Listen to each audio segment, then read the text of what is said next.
खुलुमबाय गोजोन फुंबिलिनि गासिबो बड'लेण्ड बुब्लिनि अनसायगिरिफोरखौ बरायग्रोबाय। दिनै 10 डिसेम्बर समबारनि फान्जामुथिखौ फरायथिनो लादों आं किलिखां ब्रह्मआ। फान्जामुथिनि गिबियाव दं मेष राशि। धोन सम्पति आरजिनो हागौ, सोरजोंबा मेगन साजानो हागौ, साननायफ्रा जाफुंगोन। बृष राशि। रंजा बाजा समखौ हगार हरनो हागोन, गोजोन सुखु फैगोन, मोजां रादाब मोननो हागौ। मिथुन राशि। माबा मोनसे बिबान मोननो हागौ, गोसोआव गोजोननाय मोनगोन, मोजां सान जागोन। कर्कट राशि। न'खराव मोजां रादाब फैनो हागौ, जोबोरैनो सुखु गोजोन जागोन, साना खुसिजों बारलांगोन। सिंह राशि। न'खराव बिमानि सुखु फैनो हागौ, दुखुआ गोजान जागोन, सुखुयै सानखौ हगार हरनो हागोन। कन्या राशि। थांखिया जाफुंनाय नङा, गुबुनजों थगाय जानो हागौ, साना गाज्रिनो बारलांनो हागौ।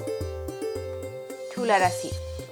रां रुफानि आंखालाव गोग्लैनो हागौ, गुबुननि दाहार लानांनो हागौ, जेंनाफ्रा जोबनाय नङा।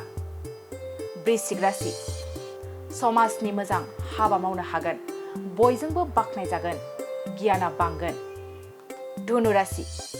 खामानि दामानिफ्रा जोबस्रांनाय नङा, देहाखौ मेंखांनाय मोननो हागौ, आरामै थानो गोसो जागोन। मकर राशि। न'खराव फंबायनि सुखु फैनो हागौ, अनलायनानै थानो हागोन, मोजां सान जागोन। कुम्भ राशि। देहाया मोजां थासारियाव फैगोन, आगोलनि बेरामा गानो हागौ, सुखु गोजोनै थानो हागोन। मीन राशि। मावनो लानाय खामानिफ्रा जाफुंनाय नङा, जेंनाफ्रा जोबनाय नङा, माबा मोनसे खहा जानो हागौ।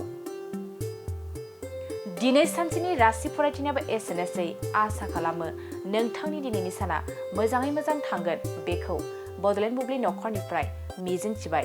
दानिया फैदो नोंथांनि फान्जामुथिखौ बड'लेण्ड बुब्लिनि हेफाजाबजों मिथिना लानि। गोजोन्थों। बाजाज कम्पानिनि बाइक सालायनो मोजां मोनग्राफोरनि थाखाय गोजोनथाव खौरां।